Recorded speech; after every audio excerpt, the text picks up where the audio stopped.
farcical, so unpredictable, here on SNL Stats.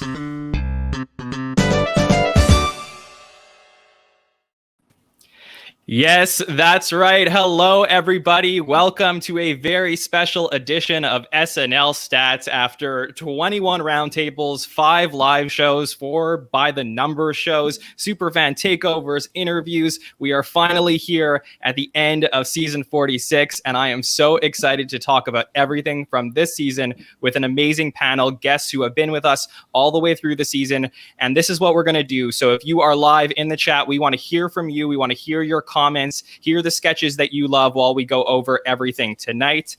Joining us once again, it is Rich Tackenberg. He has been with us since the beginning of the season. He is somebody who's podcasted for Saturday Night Live for years and has done award shows even in the past about the end of season. So I'm so excited to hear from you, Rich. Rich Tackenberg, how are you?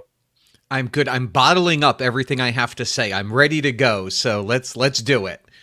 Perfect. I'm really excited to hear from you. And like I said, put your comments in the chat. We're going to put them up on screen as we're going. Joining us, he is the man from SNL Nerds Show, one of the 2 hosts of that show. They're really great friends of the podcast. And he joined us on our very first show this season. Darin Patterson is here. Darin, how are you? I'm doing great, John. Good to be here as always. And if I'm not mistaken, this might be my 5th time on the podcast. So I'm part of the 5-timers club. I made it. I did it, Mom, we made it. So I'll be sending you my measurements for the jacket, and expect to get that in the mail shortly. Well, congrats, Darin. We're really happy to have you join the club. We're going to let you into the lounge just a little bit later. We have Martin Short as a bartender. You'll see him in just a bit. Also joining us, his name is James Stevens. He is a collector of all things SNL memorabilia. He came to me in the middle of the season and was so excited to be a part of everything we're doing. And I am so excited to have him on board with us. James Stevens, how are you? I am doing very well. It's so much a pleasure to be with Rich and with Darin, and of course, John. This is the best. This is one of the best. SNL Nerds and SNL Stats is great groups of places to talk about the show that we all love. So. Yeah, absolutely. So this is the way that this show is going to work, whether you're watching us live or later. We're going to talk about our overall thoughts about season 46, do the whole roundtable thing. We'll talk about the big themes and everything we saw this season. And then we're going to get into specific parts of the show, our favorite cold open, monologue, live sketches, pre-tapes. We want to hear from you as well. But let's start with our overall thoughts on season 46. So Rich Tackenberg, we're closing the book on the season. And what I'm going to do is ask each of you to write your own foreword to the book. Tell me what season 46 is about for you. So let me start with you, Rich. I know you're bottling it up. Give me your overall thoughts on season 46. I think that this was a very solid mixed season. I think that it was a season that's very sort of average for the last couple of years. The preface that I would put to this is, given everything that happened, isn't it amazing that it's even in the running to be a classic SNL series? The fact that this was not marred with train wrecks, with horrible writing because it was done on Zoom last minute, unprepared, sketches because they didn't have enough time on stage, terrible edits because the crew didn't have enough time to block. This could have been a disaster. So the fact that this was a solid season, not the best, but certainly not even close to the worst, is a testament to everyone who was involved in it. And I think when I look back at the season, I'm just so excited. I want to say proud, like they're my children, which is insane. But as a fan, like as my team that finished the year, they didn't win the World Series, but they made it really far into the playoffs. And given the amount of injuries we had on our roster, relatively speaking, amazing. So I'm really, really happy with how this season came out, given all those factors.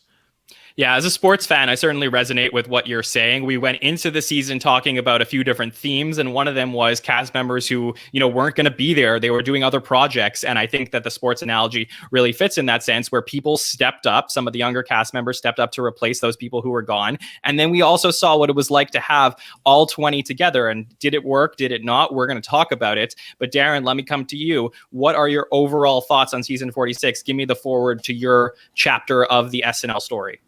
Overall, I think it was all right. I think, under the circumstances, like everybody said, there were circumstances the likes of which we've never seen before, really. It is weird. I don't know if I heard it on this podcast or another one where somebody was saying the season almost seemed like two separate seasons, where in the beginning, we had the 2020 election was still going on, and we had, Jim Carrey come in as Biden, and it had like a tone of, I guess, the old SNL, like what they've been doing, but the audience wasn't at full capacity. But like then towards the end, there was like a little bit of a shift where we see some of the newer cast members get a little bit more shine and a little bit more to do. Some of the new cast members kind of breaking out a little bit more, and then we ended it on a show with a full capacity audience. So like I definitely feel like this season might be the season where there's going to be a change happening. Like I felt like a little bit of a shift happened from the beginning of this season to the end of it. Like you see people like Ego and Heidi and Bowen coming sort of more to the forefront and sort of making a name for themselves. So, I mean, that's what I think. I think this was like the season of change, I'd say. Interesting. So, Darin, I just, before I get to James, let me just jump right back at you for 1 second. So are you saying that season 46 is the beginning of the change and we're really going to see that change next year? Or you think that season 46, like there was a significant change this season? I think towards the end, there was a bit of a significant change, but like, I think I would say this is like the prelude to the big change that's going to happen like next season. I think this is like the Beatles Revolver album to the Sgt. Pepper, as it were. Okay, got it. I'll jump on what Darin's saying, which is, often we're questioning who's going to leave, who of the senior cast members are waiting to leave. Darin hit the really right point that there are other cast members that are now pushing that ceiling that you really go, we need space for Ego. We need space for, Bowen and Heidi and other people. So I think that question of who's going to leave and what next year is going to look like, which we'll talk about at the end, becomes very interesting when we think about not just who's going to leave, but what space are those players given once they are given the space above them. Yeah, definitely. I mean, James, that has been a topic of conversation in every one of our podcasts is, what is the format going to look like post-COVID? Is this SNL season 46, created, like Bill says in the chat, as a time capsule? And are we going to return to a different looking SNL in the fall? So we'll talk about all those things, but give me your overall thoughts on season 46. Yeah, before we predict 47, I think 46, if we rewind the tape a little bit, this time last year, we were kind of like, okay, what's 46 going to look like after 3 shows from home, which I enjoyed. They were different, but we were asking questions like, will they be live next season? Will they return to the studio? Will there be an audience? And then there's always that eager viewership during an election year. I think it was remarkable that we had 20 shows. And early on, when they started to, announce the dates, and there were 6 in a row and 5 in a row, we were all sort of holding our breath to see if it was going to even be, if something was going to get canceled based on, COVID and health concerns. Historically, as we were approaching the season, I think we were looking at it almost like some of these other, kind of big season changes. Season 6, for example, was all new cast writers after Lauren and the original team. Jean Dominion came in there and it was kind of like, okay, what is this going to look like? Season 11 was very similar. Lauren's return, it just completely different cast, Joan Cusack, Robert Downey, and so forth. And then the other one that I think maybe is even a better comparison was season 27, John, post 9/11, that episode that came, I think it was like 18 days after, that had the infamous cold open with all the first responders there.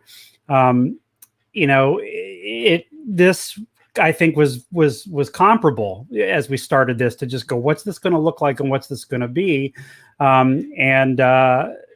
So it was interesting to see how it panned out. And I think that it, like Rich said, it was very, very good. And I'm a person who kind of gives people grace, especially when it's a live show, during a pandemic. But, as Darin said, let's not forget, we had all of those 19 shows. And by the time we got to the 20th, the season finale, we were there able to celebrate kind of the standby line coming back to an extent, the fact that they brought in all the seats and the audience was there. And man, it was a fantastic finale, I thought, in terms of just like the buzz and the audience response in the room. So I guess those are my big my opening thoughts on season 46.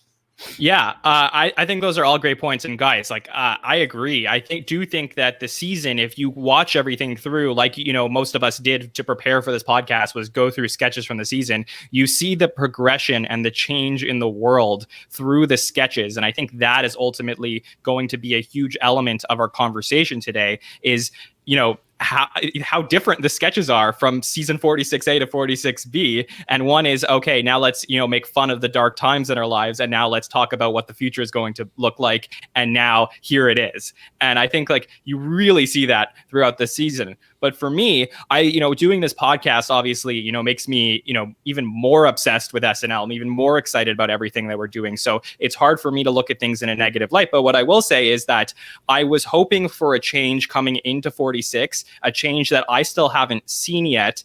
And I'm starting to think that maybe, and I hope when we, talk about this, when you guys can respond to this, how's this for a take? I think that SNL, for longtime fans are, people are always hoping that SNL is going to return to the way it was. I just think SNL is fundamentally different in the 2020s, and it's never going to be what it was 10 or 20 or 30 years ago. So for people who are hoping and in love with former casts and saying, oh, I love the way that SNL used to do this or used to do that, and I'm that person too, I'm starting to just accept the fact that SNL is fundamentally a different show in 2021 than it was even in 2011, which is a cast, 2011, 2005, going back. Those are the casts that I loved. It's not that far away, but it's just a different show. And I think I need to accept that in order to be excited for what's coming up in 47. So let's talk about it. Rich, let me go to you. Give me the major themes and takeaways from this season that you want to talk about. So I'm going to sort of, one of the themes that I will say, which speaks a little bit to what you were just saying, is I do think on the critical side, but this is loving critical, I think that this was not a very SNL year. And, I've always felt like whether you like it or not, SNL seasons are the most SNL when they are driven by whoever are the senior people on the cast, or maybe even the writers that are getting the most room. So, the Belushi-Aykroyd era is completely different than Mike Myers and Dana Carvey or Will Ferrell, or Kristen Wiig or Adam Sandler. But we remember those seasons more than any because it's generally, whether we like it or not, whether Kristen Wiig is playing a character for the 85th time or not, we remember those seasons the most because it's a core cast of the elder statespeople really, really controlling that show where everyone's writing for them because that's how you get shows on. And it's got a very, very distinct character. And I don't think that we have that this season. I think our elder statespeople like Kenan, I think is kind of, he was doing his own show. He was, I don't think as much was being written for him. I think that,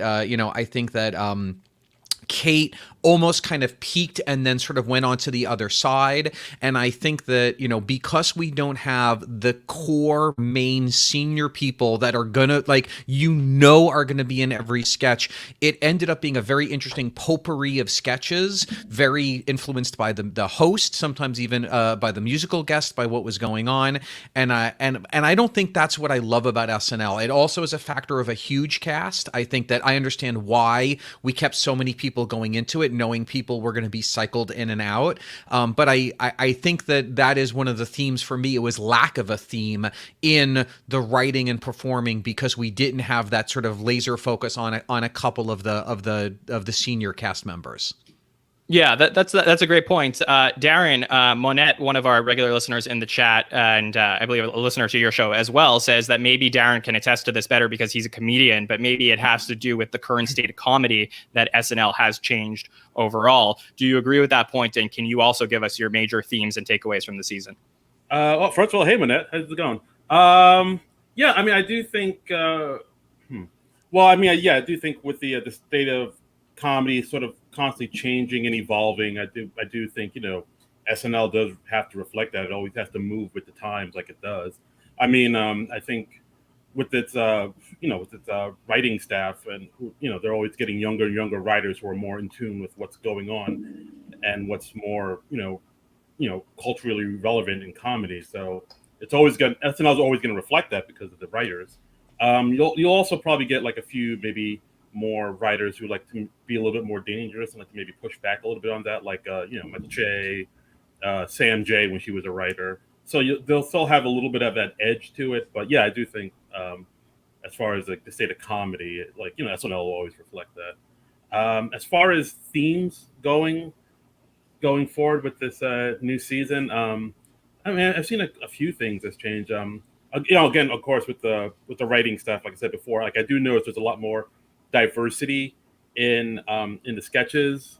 I've noticed that there are a lot more different sketches that are out where you can tell it's written from a voice that maybe you might not be familiar with the group that it's coming from. Like I remember like one of my favorite sketches of this season was the Proud Parent sketch from the Daniel Kaluuya episode, and I noticed a few people didn't really understand or get it. I mean, I got it because I'm first generation, and like I have a ton of friends who are first generation whose parents are from other countries, so like they knew what the joke was, but like I noticed a lot of people weren't quite getting what the joke was in that sketch. And I mean, that's a thing, and that's a great thing though. You're seeing like a sketch from a different person's perspective, and then I think with that sketch, I believe Ego had a hand in writing that, because like I remember seeing her on being interviewed on Seth Meyers' show, and she actually said, "Yeah, I was pre-med. I was studying biology. I was going to be a doctor, but I didn't want to do it. I wanted to do comedy. I wanted to do acting." So I imagine that sketch was pretty much how it went down when Ego had to tell her parents that. So, but like, yeah, again, that's like something that's a sketch that's written from a perspective that a lot of people wouldn't understand or get. So I do think that's fantastic, the fact that we're getting more sketches from other viewpoints, from different races and LGBTQIA and all that stuff. So I think going forward, I think that's the way to go, and I'm all here for it. For sure. I thank you for sharing that. I think that's a great point. And James, one of the things I loved that you said when I asked you for your overall thoughts is this is the COVID season, and not just in the sketches, but also in the production, also in the crew and how that they actually ran the show. I noticed that some people in the chat, they said, this is a little bit of a time capsule because there's a little bit of an asterisk next to this season. So we also have to give the caveat to how impressive it is, how much comedy we got this particular season. So major themes and takeaways for you, sir. Yeah, I don't think, first off, I don't think we, the fans, have any idea. I mean, maybe we have an idea, but the amount of COVID protocols and such, I think I shared with you, John, the night of earlier in the day of the finale, which now I think has come out as a little bit of a story. But on Thursday, when Lil Nas X, somebody on his in his entourage tested positive, they got not allowed into the building, and so they didn't do any rehearsal or anything until Saturday, and had to have a brand new in 24 48 hours new dancers brought in and learn the choreography and all of that. So it's been insanity behind the scenes. I think it's always been, which is why I've always loved the show, that it's live and that it's that sort of choreographed chaos. But my takeaways, here's at least, and again, I want to hear what Darin and Rich have to say about this, but I think season 46 gave us some really interesting meta moments, and there have always been meta moments from the very beginning, with the bees being cut and Lorne offering the Beatles a sum of money to reunite. It's always been a show within a show, but this year we had from the very first episode, my mom married Kenan Thompson, with the Chris Rock thing, the future ghost thing, which was just a really strange way to end that sketch, but funny, I thought. What Still Works, that cold opening with Kate, the Mayang, the Mother's Day cold open, had jokes about the COVID things. And what I remember about this year, that last cold open we saw, I mean, so many meta moments. I don't know to say that there's more this season than other seasons, but there was a little bit of us sort of understanding some things, maybe more so than in previous iterations of the show. another thing that if you just step back and reflect on it, we bookended the season with some Chris Rock appearances, which I thought was kind of clever. Dave Chappelle, not only the longest monologue to date, I think, from the statistician point of view, John, but we had him there at the post-election show in 2016 and then again in 2020, which I thought made all the sense in the world, and really enjoyed his monologue. It's been the biggest cast, I think, and by the end of the season, I think the synergy within those 20 folks was palpable. There's just something about making through the season, those last couple episodes, the big groups on the live from New York's and just the good nights. You got a feeling that everybody was really, enjoying each other's company. If you're looking at other personalities, Adele, talking about how the show meant so much to her coming back, reflecting on 2008, I think it was, with Tina Fey and Sarah Palin, who when they were on that episode that Adele first appeared as a musical guest, so many people tuned in, and that was the first real U.S., putting her on the map, I think, as she mentioned. Yeah. John Krasinski and Dua Lipa, not together, but they were supposed to be with us in March 2020. And so to see them, both take the stage this year. And of course, we got our first Mad TV cast member with Keegan-Michael Key. So, just those are, I know I'm just, shooting from the hip here on a lot of different takeaways, but, just kind of fun to do that. Okay, so at those things. Yeah, sorry. Yeah, no, it's okay. No, thanks, James. I want to get into all these things because I know we all have so much to say. So I really want to get into the specific sketches in just a minute. I'm going to go once more around the roundtable before we do. So everybody in the chat, get your favorite sketches ready because we're going to do this in a couple minutes. Rich, like I said, I know you have a lot to say, but if you just have any other headlines of things that are important to mention, and then we can elaborate on them in the sketches, just throw them out there now so we know that we're going to cover them later on in the show. Yeah, quick headline. To your point about how the show is changing, I think one thing that we're seeing that's been happening more and more over the years, SNL for the bulk of the series was very, its stock and trade was big pop culture moments that everybody saw.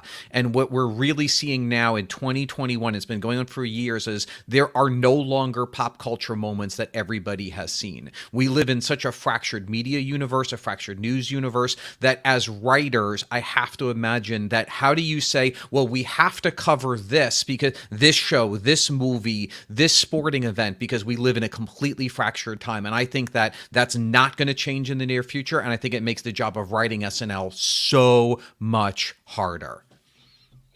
Great point. Darin, let me go to you. Any headlines you want to make sure to bring up before we cover them in other sketches? No, I mean, I think Rich kind of hit on everything. And it is true, like we were saying, like we do live in a more kind of fractured world as far as like pop culture goes.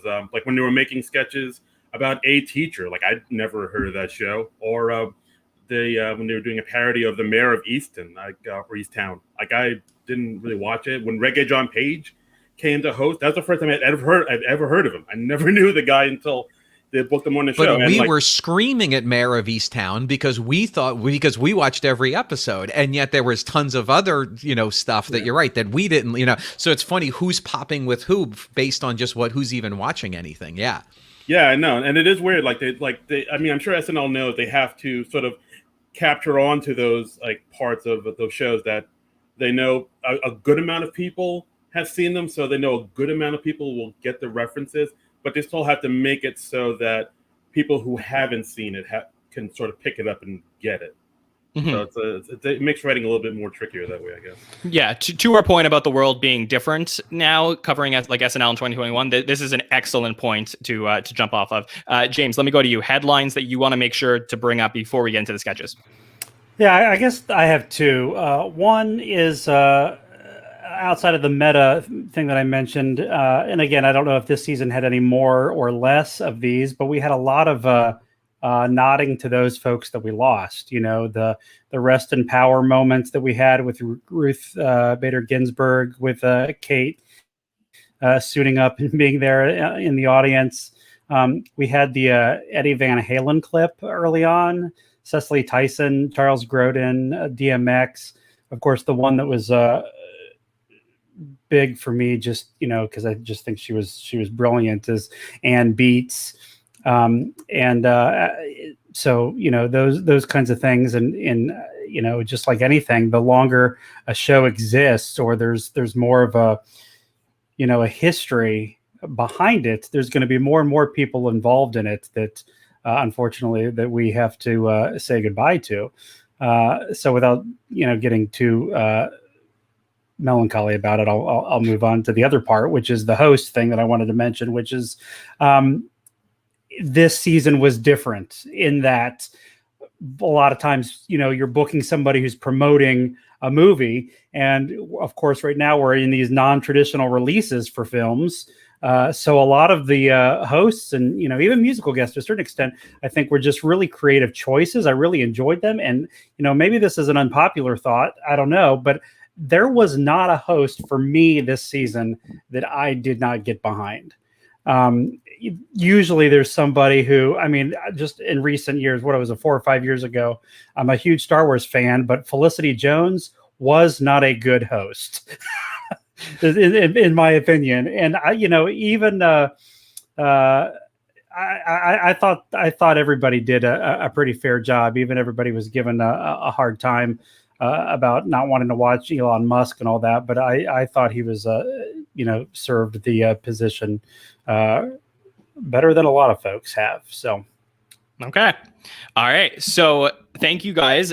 So I'm so excited. Now that we set the table for everything about season 46, let's get into the sketches. So like I said, if you're in the chat and you want to give us your picks, please do as well. I'm going to, mix up the order a little bit to get everyone a chance to go first or last or whatever it is. So James, why don't I send it right back to you?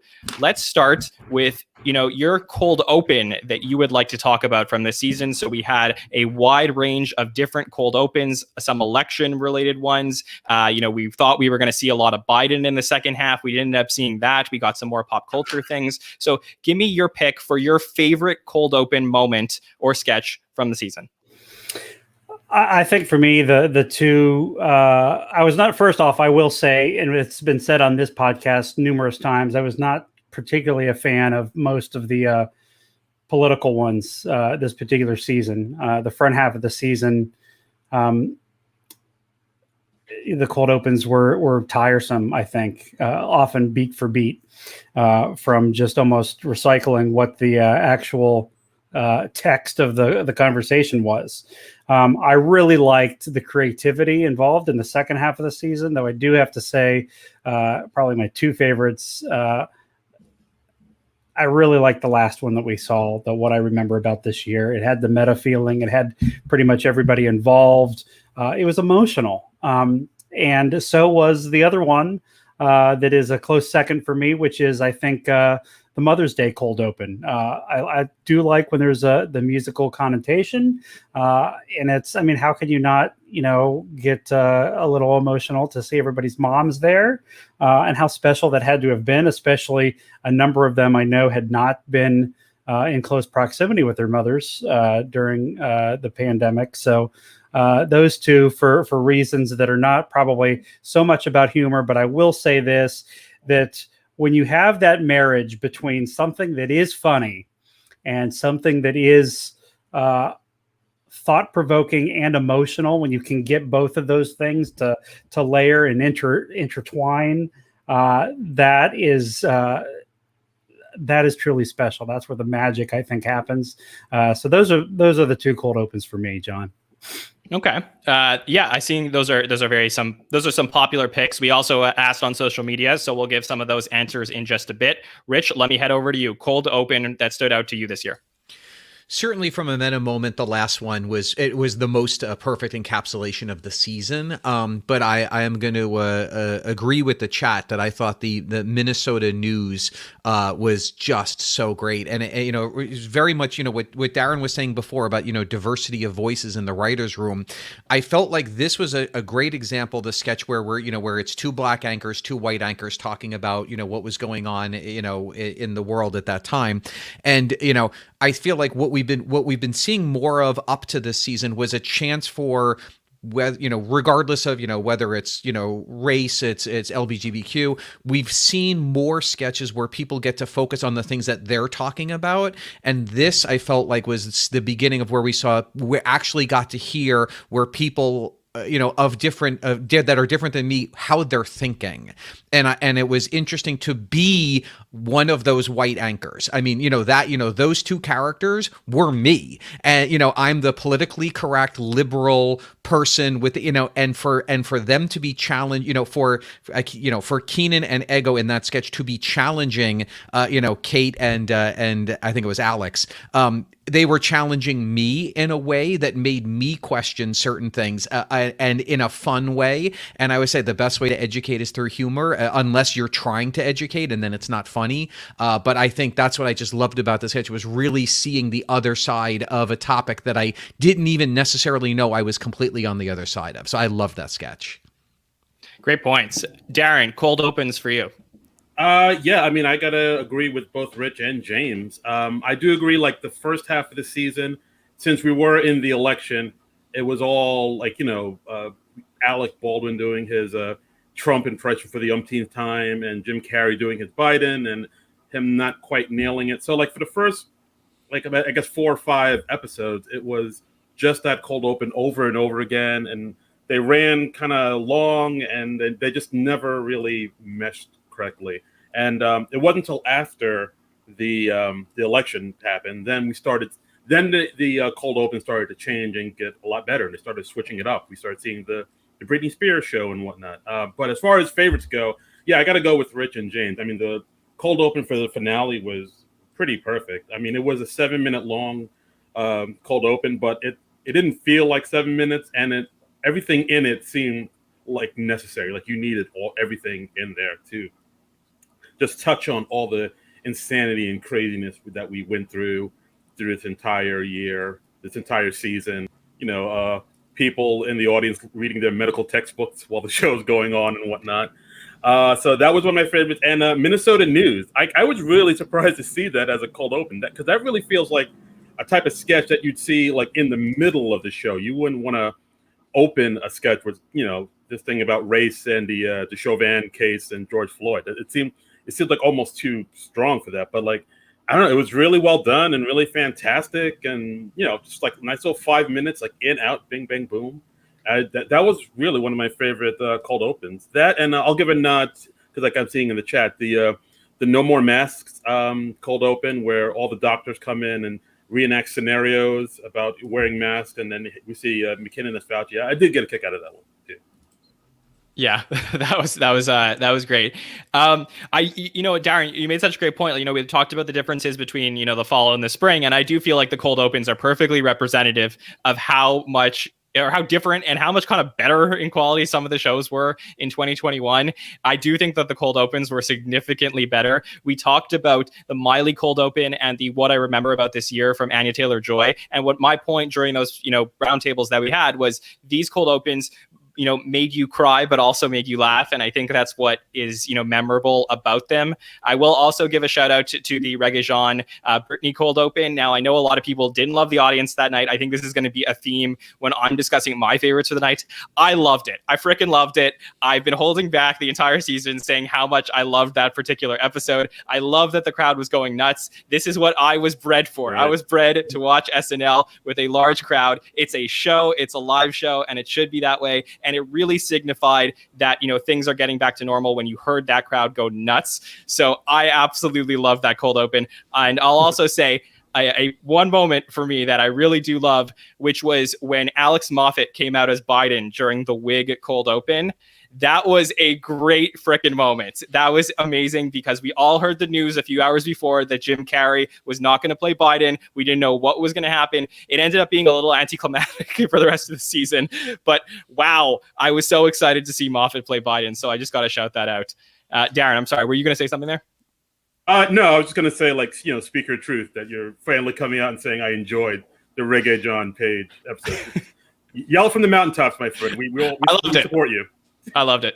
Go ahead, Rich. Yeah. I was going to call out, and again, easy to say because I'm not a professional comedy writer at SNL. All the sketches we're talking about are sketches that had a very strong point of view. And I think when we look at the Donald Trump and the Joe Biden and stuff, that there was never a very strong point of view of the he's an idiot, he's old, or whatever it might be. And just shout out to having a point of view. Even the point of views I don't agree with are always better sketches than sketches that I don't think have point of view. That said, I want to give a shout out because I know John hates it. I still loved Snatched, Vaxxed, or Waxed from the Maya Rudolph episode. I love that cold open for your pure, stupid, silly, high energy. Loved it, loved it, loved it. And I know you guys don't, and I'm okay with that. Well, I would say MVP of, like MVP move of the year, like being the general manager of Saturday Night Live, deciding to switch out that cold open last minute. That is probably like the move that we're not going to talk about because over time you forget these things. But as far as season 46 goes, the fact that that wasn't supposed to be the cold open and ended up being could be underrated the move of the year. So that could be really interesting. Shout out to all the people in the chat, Monette, Jenny, everybody in the chat who is giving us their picks as well. Really great to hear. Before I move on, James, any last words on the cold opens? Yeah, I think I'm good. Cool. All right, Darin, let me start with you. Let's talk monologues a little bit. So, we saw some, different kinds of monologues this season. We saw the longest monologue of all time. So really, this is the part of the show where the host gets to showcase their personality. Did any one of them stand out to you? Yeah, I mean, we could just go. Well, I mean, there's two that I kind of like that kind of stuck out in my mind. Well, maybe three, but I would say the Carey Mulligan one, just because. I think she was an okay host, and she was good. But I just didn't expect her husband to come out of nowhere, Marcus Mumford, to come out of nowhere, and him just kind of almost like stealing her thunder, like kind of stealing the spotlight, like him kind of saying, "Oh, hey, I can do a song right now if you want me to." Like him kind of showing that he does have some comedic chops and he can be a little charming. Too, like I didn't see that coming. Like it is weird. Like when you find out like a musician has like sort of comedic chops like that, like a Michael Bublé or like James Blunt or whoever. So like that kind of made me smile a little bit. And I mean the Dave Chappelle 16-minute monologue. I mean, who saw that coming? I mean, I know I guess it is one of those things where it's Chappelle, so he can kind of do what he wants and. I mean, Lord, he went there. He was all over the place. I mean, I think that monologue just went for the history books, I think. For sure. Rich, is there a particular thing that you look for in monologues that's like, oh, wow, that was a damn good monologue? And did you see any of those this season? There's no one thing I look for. I mean, as Darin was saying, I mean, I always have to split up stand-up comedians from non-stand-up comedians because obviously it's totally separate.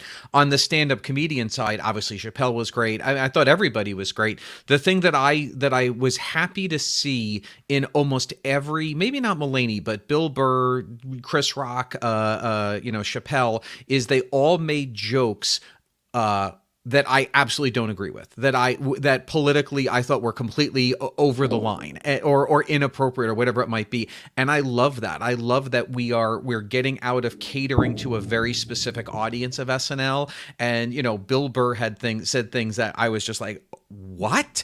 And I like that we're pushing those boundaries. I like that we're saying things that, that are not, safe. And so those I really liked. And outside of that, just my honorable mention, I really loved the Timothy Chalamet at the piano. I thought he was just endearing and warm, great energy. The joke writing was very good, and I thought it really sort of gave us that nice little boost into the season, into the episode. Yeah, specifically to that Bill Burr monologue, because a lot of people talk about it. I have Grace_Hackney on Twitter. She wrote about the Bill Burr monologue to me, and this was one that stood out to me.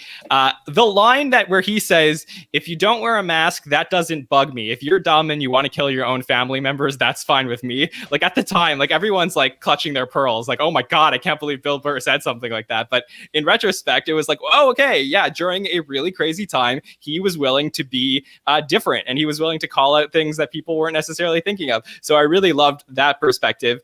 Before I get to some other ones, James, give me your picks for monologues.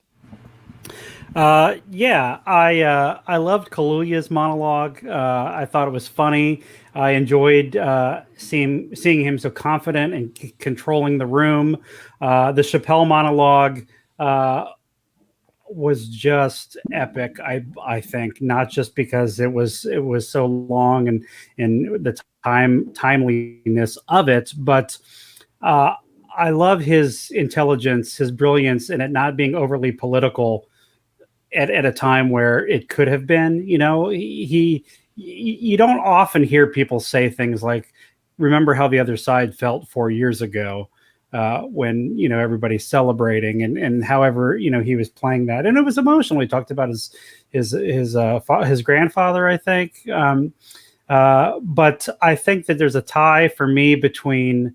Well, I'll put runner up is probably Dan Levy, just because I love a good backstage monologue. I mean, when they walk, and I think it's the only time this season really that they walked off home base, and it was great to see his father backstage. But I loved Bill Burr for the same reasons that Rich mentioned. It was dangerous, and he went there, and there were people I remember that night who were going, "Who is this guy? I can't believe he's saying these things." And it was a little bit like the ghost of Michael O'Donoghue's spray painting danger on the side of the building. But I'm a fan of Bill Burr, and I love the fact that he went there.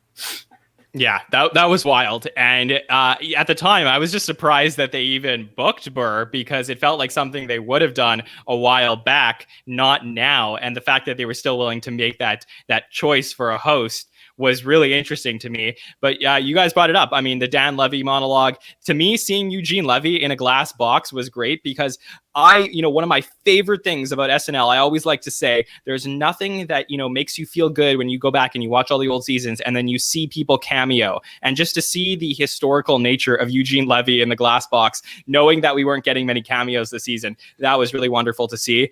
And I got to say, Chappelle's monologue, for those who don't remember, who weren't watching that episode live, that episode was delayed because there was like a Notre Dame and Clemson football game that went into overtime, and people were waiting. They were waiting to see what SNL would say about Trump losing the election, and then to have Dave Chappelle on there talk for 16 and a half minutes, our longest monologue of all time, was really crazy. So those are monologues that I'm really going to remember moving forward. Anyone have any last words on monologues before we start talking about live sketches? Okay, perfect. So let's get into our live sketches. This is what we're going to do. I'm going to ask you all for your overall favorite sketches of the season. If you have any subcategories that you want to talk about where you want to split it up, we will do that. And then, but this is the only thing I'm going to ask is we'll separate 10 to 1. Don't give me any 10 to 1 sketches from this season. We'll talk about anything else. We'll save 10 to 1 for a later category. Rich, I'll start with you. There's a couple I love. I don't think I'm going to say anything crazy. I got to pick the Muppet Show sketch from Keegan-Michael Key. That sketch was just let the dragon do the talking. I mean, it's just everything about that was irreverent. It was unexpected. It was interesting characters. It had a beginning, middle, and an end. And the puppets themselves, the look of the Statler Waldorf puppet when he had been beaten up, and the chemistry between Keenan and Keegan was just amazing. So I know it's a recent one, so we've just been talking about it. I have some others, but I can't not say that's my favorite of the season. Okay, well, do you want to give us a couple others that you really wanted to talk about? Sure. I mean, I want to go way back to the mirror workout. That sketch, when they're working out in the mirror and with the personal trainers that include Sharon Delgado, who was caught in the mirror by Azuzel or whatever his name is, was just such a great piece of writing. I think that was so funny and so interesting and just classic. It wasn't based on a pop culture, it was based on a new trend of these mirrors, but it was that sketch could have been a version of that could have been 20 years ago. So I thought that was really, really funny. And I've got so many, but I'll pick out, I also just, because maybe it was me, I loved seeing Adele on The Bachelor as Adele and just being one of the bachelorettes. I thought that was a great meta moment of the host playing herself and kind of making fun of both The Bachelor and Adele. And I thought that was also great. So I'll pick those as probably my top 3, but I have plenty more that I'm sure the guys will bring up. Okay. Darin, I'll head over to you. Yeah, I mean, Rich hit two. I was gonna say, I mean, the Muppet Show sketch. I mean, good lord, that thing was just like a home run. And yeah, the mirror workout sketch. That's a sketch I actually kind of forgot about until I went back and watched it for this podcast, and I was like, oh yeah, this is a really solid sketch. Has a solid premise. Everybody's doing like A+ work, and had a solid ending, which is something people have kind of said that like SNL doesn't really know how to end its sketches sometimes, but like they had a solid ending. Pete Davidson was doing some amazing character work in that thing. I really love that sketch. So, and also one of my favorites, I'll say it, Rap Roundtable with Questlove on the Timothy Chalamet episode. I mean, my lord, that thing was phenomenal. Skirt. I mean, just because I'm somebody who grew up in the 80s and 90s, and I have a huge love for 80s and 90s hip hop, and I just do not understand these TikTok, SoundCloud rappers. So, like, I felt what the old school guys were feeling in that sketch. I felt what Questlove and Punky as Queen Latifah were feeling to these rappers who just had crazy colored hair and whatnot. And it was just I thought it was also like a lot of good commentary in there about how the younger generation today sort of takes in new music and takes in hip hop. To them, it's just stuff that's on, apps and TikTok and commercials and whatnot. It's not like music, like the way we took in music back in our day. And also, again, Pete Davidson did some really great character work in that sketch, and him and Timothy Chalamet have really fantastic chemistry too. I mean, they had it throughout the whole show, but like in that sketch and the Sports Max sketch, they were really just vibing and bouncing off each other really well. What else can I say? Oh, I'll also say the Dionne Warwick sketch.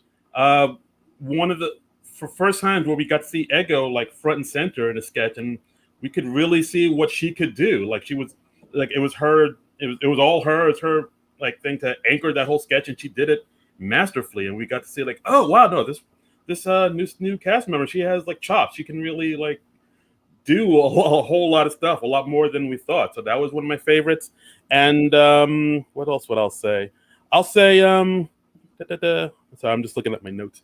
Well, I also mentioned a Proud Parent sketch, which I really loved off the Daniel Kaluuya episode, and the College Panel sketch, I'll say, from the Anya Taylor-Joy episode, which is something I really liked quite a bit, because like that is a thing that I've noticed in a lot of when you'll see like a lot of people being interviewed, where they'll like if there's a whole bunch of people of different races and whatnot, like they'll give them sort of heavier questions, as a black man, how do you feel about this? As an Asian person, how do you feel about this? But if there's like a straight white guy in the audience, they won't get those questions. They'll say, hey, Frisbee or dogs, or what's your favorite pizza topping?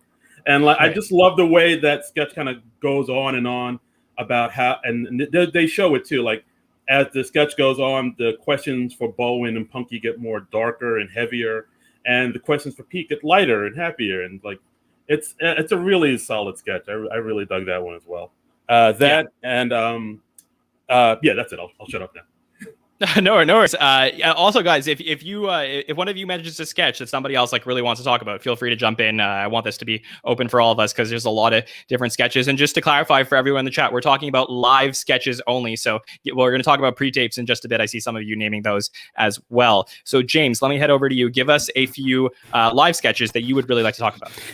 Yeah, there's so many folks in the chat who are mentioning there's a lot of just pieces that were just so much fun this year, and Darin mentioned several of them, and I got a second Rich on the Muppet Show. That was at the top of my list, of course.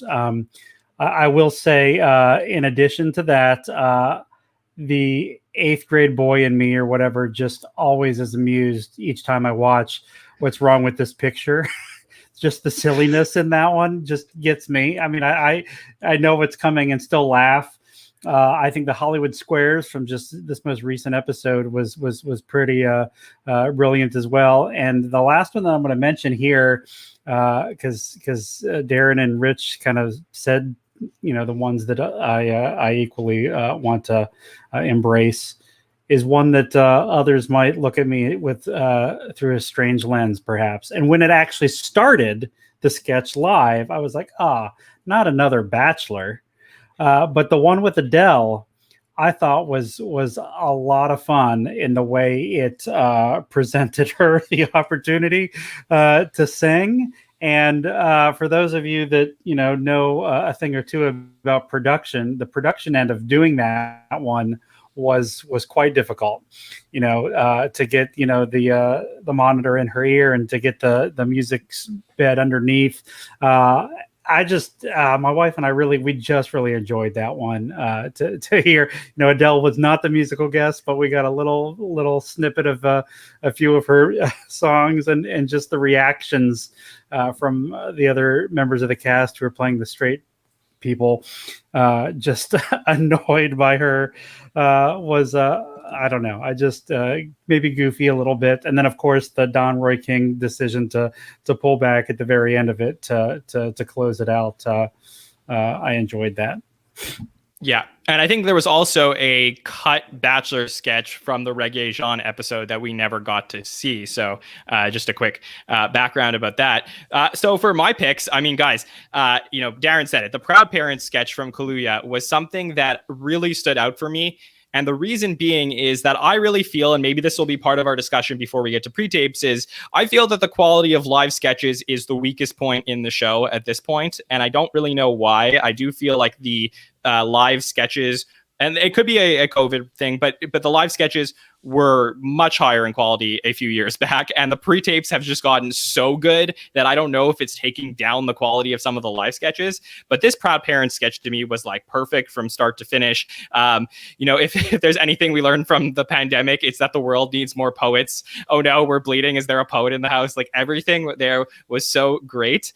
I have to say, you guys were talking about something from the Adele episode, and I believe our man Ken in the chat brought this up, and I was going to say this: the psychic reading or Madame Bevelda sketch. Fantastic. So great. When she's like, I see you next year washing a bag of Doritos with soap. Like that was just so smart and so perfect for the time. I just thought that was fantastic. James, you want to jump in? Yeah, I somehow I left that off my list, not intentionally, because that was going to be one of the high ones for me. And I know we were talking about early on as we were preparing tonight, if we were going to do a COVID, sketches related to COVID. I love that one. I think it's ingenious. It's really clever. Yeah, it was so good. And then here's what I'm going to bring up that I don't think other people loved as much as me, but I just have to say, I went through all these today and I was like, this one still makes me laugh. And it's the Home Alone 2 parody from the Kristen Wiig episode where John, what are you doing? John, please. Hey, I gotta be me. I just gotta tell you, this was so funny. Every single time that I see Kristen Wiig beat up or like kill Marvin Harry with the umbrella, I just thought that was so great. And maybe it was just that I was high on Christmas, but I just thought that was such a funny sketch. Anyways, before I get into some of the ones from the audience, Rich, was there anything else you wanted to bring up from any of the other sketches we talked about? Yeah, ironically, like James, I had written down the psychic sketch as my favorite COVID because it was such a wonderful take on approaching COVID that I hadn't seen from anybody else up until that point, which was great. It was so funny. A couple of just two performance things I want to call out, and I know that they were not necessarily crowd favorites here, but just when you bring back Maya Rudolph and you go, why was she so good? The Hot Wings sketch that she did, the Hot Ones as Beyonce, was just such a beautiful performed piece, slow and burn, and just I love that. And then I also write down the category sketch, which I think someone else in the chat mentioned. If we do lose Kate, as much as she did, so many big, political characters and Dr. Winonis and all this stuff, I want to remember her as the mom who wanted to play Rummy Cube instead of categories because that was so perfect, and that speaks to. I'm not going to throw any parents under the bus, but it made me laugh a lot. I love that sketch. I did love that one too, Rich. Which is again, we're tied in likenesses on some of these things because John, I was on that was the one where we were on with Gary Kroger, and I felt like I was the person who mentioned that one, and everybody's like, "Oh, that's such a weird sketch." That makes me laugh. The passive aggressive mom, but. Can I also interject since I have the mic here? Ken George Jones mentioned the Let's Say Grace, And that one, for anything, Beck doing the worm is worth the rewatch on that one, I think. Yeah, I also have Matthew L. Kelly on Twitter saying he loved that sketch as well. I'll point out another couple more from the list before I get to Darin to see if there's any other ones that you want to talk about. I have the Count Chocula from the Dave Chappelle by Karen Bells. I guess she really loved that one. Monette, you said, I know you're in the chat, you said on Twitter that you loved the Grinch one that Pete was in from the Kristen, I think it was from the Wig episode, which really showed Pete in a different light. That was interesting. We have Don Pauly from the Bill Burr episode. That's from David Germain. And that one, we ended up learning that, they at the time there were COVID restrictions and they could only have a certain number of people on stage. And if you go back and you watch that one, they had to take somebody out and put in another cast member for that one because they couldn't all be on stage together. So that's an interesting time capsule in itself. I have Sophie on Instagram who liked the supermarket sweep sketch. Not a big fan of that one for me, but still great, Sophie. And I also have a couple people who really liked the driver's license sketch. Morgan and T. Knowles on Instagram loved the driver's license sketch. I know that I enjoyed that at the time. I know that, if you didn't know about the song, it probably wasn't for you, but I thought that given, the whole episode is very pop culture-y, that was a good one. And I'll say our man TJ, who was on with us last week, he also loved the first date X's from Issa Rae. That was one he wanted to point out as well. Darin, I was just going to say, John, the driver's license, I can't hear that song without having Bowen just going crazy in my head, dancing at the big refrain. Yeah, absolutely. Darin, any other ones you want to talk about before we move on? Just one other one that I just kind of remembered. I don't think it was like a super popular one, but I watched it again, and there was a lot there that I liked. The Hailstorm sketch from the Dave Chappelle episode. It was really interesting, like the tone of it, because it was like played straight for like the first minute. And then, like you see what the joke is, like where these news people are interviewing this small town of people that just had a hailstorm, and these two friends that got caught in the hailstorm, and then like they talk about how they shared a kiss, and how that was weird for them, and they became more than friends. It was like a slow burn type of sketch where it starts off really serious, but then it kind of build and almost like The Notebook a little bit. Like there's a lot in that sketch to like. Like I went back and rewatched. I was like, oh yeah, this sketch there's something here. It's like a different tone from a lot of the other sketches on the show, and I don't know. That's one of my favorites. For sure. Anyone else? Anyone got anything on live sketches before we move on? The sketch that I wanted to hate was the secret word from Kristen Wiig. When that started, I wanted to punch my TV, and I did laugh through the whole thing. So she got me again. Arrgh. Yeah, I'm just missing Bill Hader from that. That was my only thing about that one. So let's talk about pre-tapes.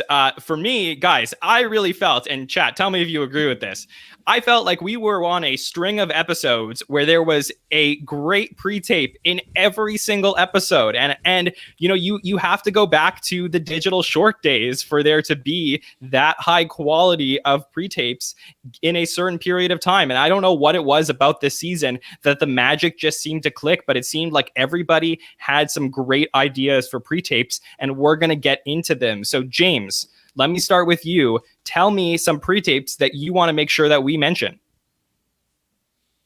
Yeah, first off, I think you're precisely right that the film unit, Paul Bergonti in particular, and all the producers and everybody involved, maybe unpopular decision or whatever, but I feel like they're starting to make the official SNL digital shorts run for their money. The digital shorts are always going to be, what they were, but I feel like what we're experiencing right now is less raw and a little bit more sophisticated. And I just have to say, the volume of these that were done so well, it's just remarkable, especially that they're filmed, they're filmed on a Friday, like early morning or late Friday night. So again, it's just insanity. I think the timeline of getting these edited and in there. So my favorite pre-tape has to be, without a doubt, in the spirit of Stanley Kubrick, The Shining, has to be the Ma Ying. It is it's artistic and hilarious at the same time. The meta moment, it checks so many boxes. I think Boomer's Got the Vax is probably one of my favorite musical ones. It's it's a catchy tune for sure. The every conversation with people you haven't seen since quarantine, I think, is so relatable. Especially because everybody for a while there, maybe they're still doing it, was asking, which vaccine they got, and then as soon as you say it, there's nothing more to say. And I do think the one that might not be described here is a favorite one. And John, I know you're a fan of escalations in comedy, but do you remember the Take Me Back with Beck and Ego? Yeah. I just I enjoyed that one as well. Oh, so many good ones. So many good ones. Rich, I know when we spoke in the pre-show, you said that there's commercial parodies and then music videos. There's obviously different kinds, but really just tell me, do you want to talk about your overall ones, or do you want to divide this into categories? You were jumping around. So, I'm going to obviously agree with everything James said. And we're going to talk meta about, because I agree with you, John, about how these are hitting. So many great ones. I'll give you one from my each category. Obviously my riff was great. I would say that, as an overall piece, The Last Dance with Keegan-Michael Key and Heidi Gardner was just gorgeous. I think you had to have watched The Last Dance to really appreciate it, but that was just a beautiful standalone piece. On commercial parodies, the Zillow ad, the romance of Zillow, boy, did that speak to me in a big way. That was really funny. And the election ad about how we all want to vote for Biden, but what are we going to do? Because if Trump's not in office, what are we going to talk about? Going back to the Adele sketch, I thought that was beautiful. So many good music videos I won't mention, but to me, of all of these, I still think my favorite, and it's not the best compared to these other ones, but just the one that just killed me was the music video I Got a Robe from Kristen Wiig. That everybody got all these gifts, but mom just got a robe. It just, watching it back today, I'm like, it just kills me. It's so funny. I love that sketch. I love that music video. And Rich, because they found it's funny because it's true moment. You know what I mean? Like all the mothers can relate to that. Yeah, I see so many in the chat. I knew this would be like the big category we would talk about. So many great ones in the chat right now. Darin, give us some of your favorites. I got to agree with James. I loved a lot of stuff. You chose the Take Me Back sketch. That was definitely one for the book. That's one I wrote down. Rich, the Christmas Kristen Wiig episode where she only gets a robe that's like half off or 40% off, something like that.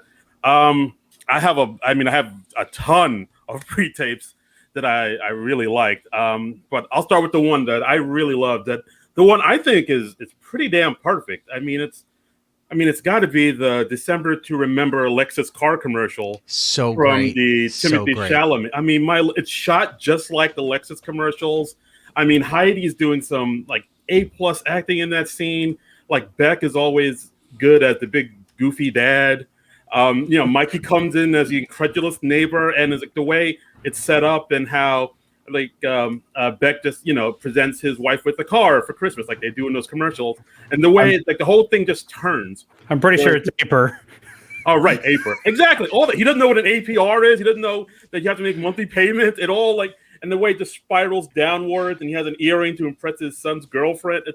My lord, it is fantastic. I watch that sketch over and over again, and I just keeps getting funnier every single time I see it. I really love that pre-tape. Another pre-tape that I really enjoyed, the job interview from the Rege-Jean Page episode. I've never seen insanity like that in an SNL. Oh, no, I have, but the way it was just like absurdity after absurdity after absurdity happening, like the layers of it, and the way it's like so rapid fire. It was like, oh wow, like SNL hadn't done something quite like this in a while. Like the jokes were just like rapid fire audit, and it's just like that was one of my favorite sketches of the season. I really love that one. I think you mentioned Zillow, of course, which was something a lot of people related to.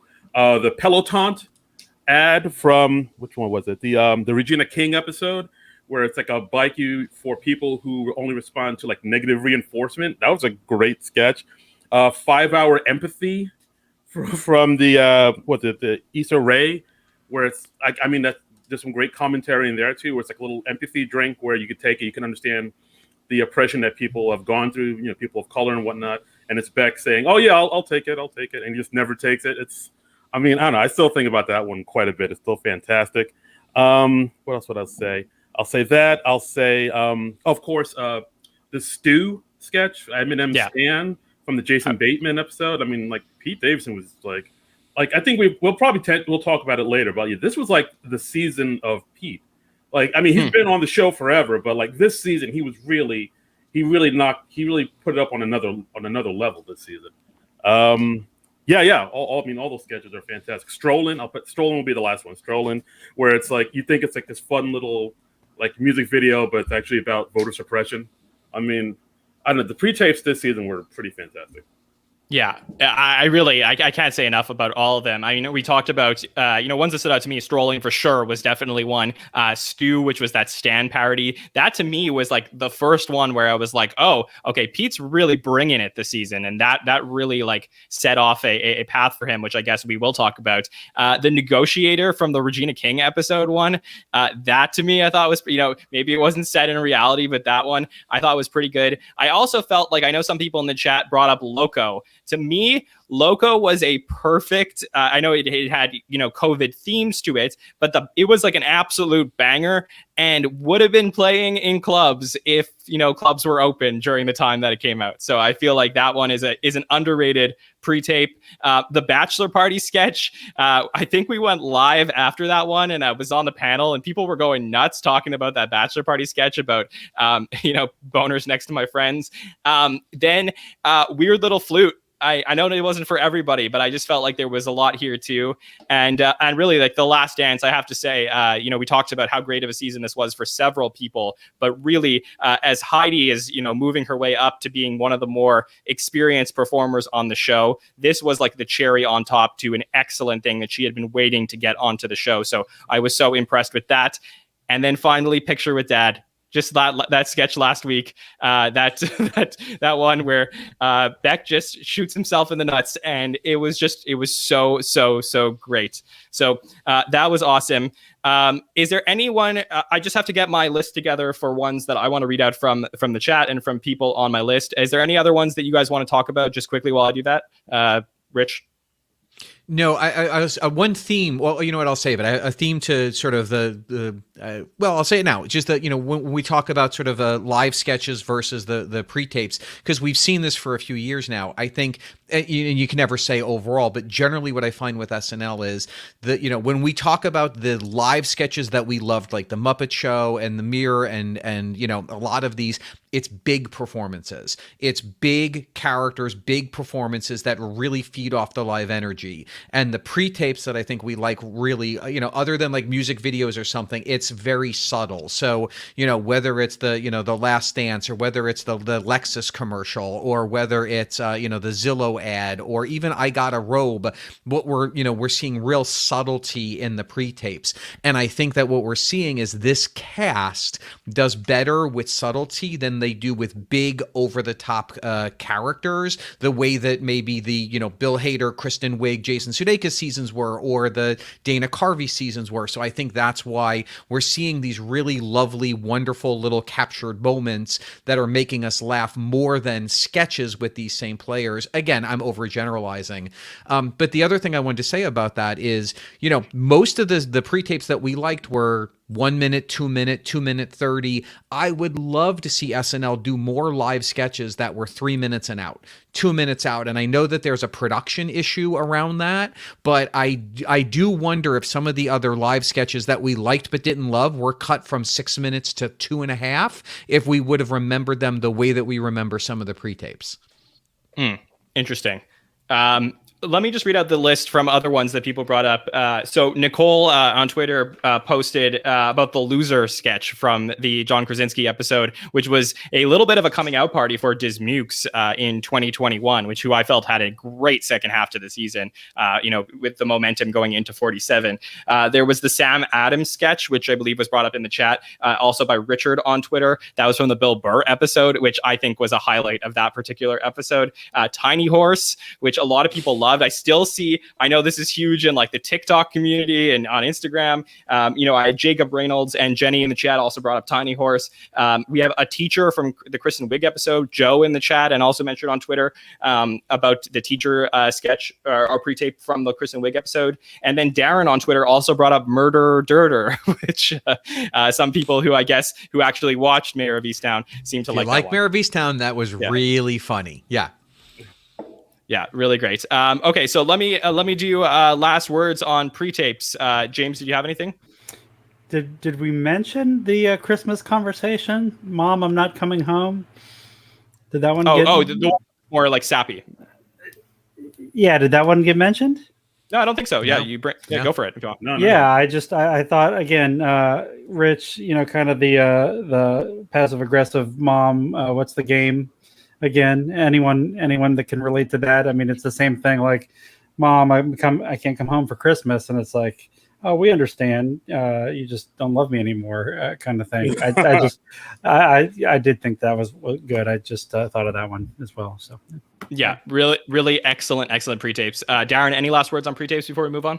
Well, I just see in the comments that somebody mentioned lesbian period drama. That was a fantastic one. Two that I totally forgot about until now.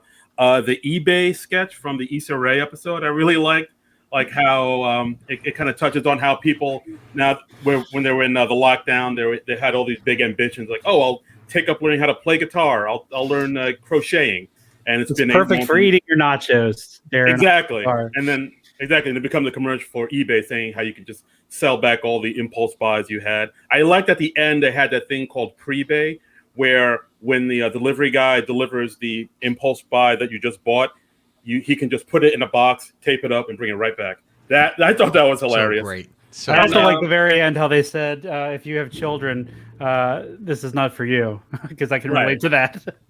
Exactly. And one last one I just remembered, like I wrote that, I totally forgot. I'll give a shout out to the viral apology video, the one on the Kalia episode, where I think they were kind of parodying a certain YouTuber who I think Dave Dobkin or something like that. Yeah. And like Throwback. the way, yes, that's it. I'm old. I don't know, but yeah, I really Dobrik.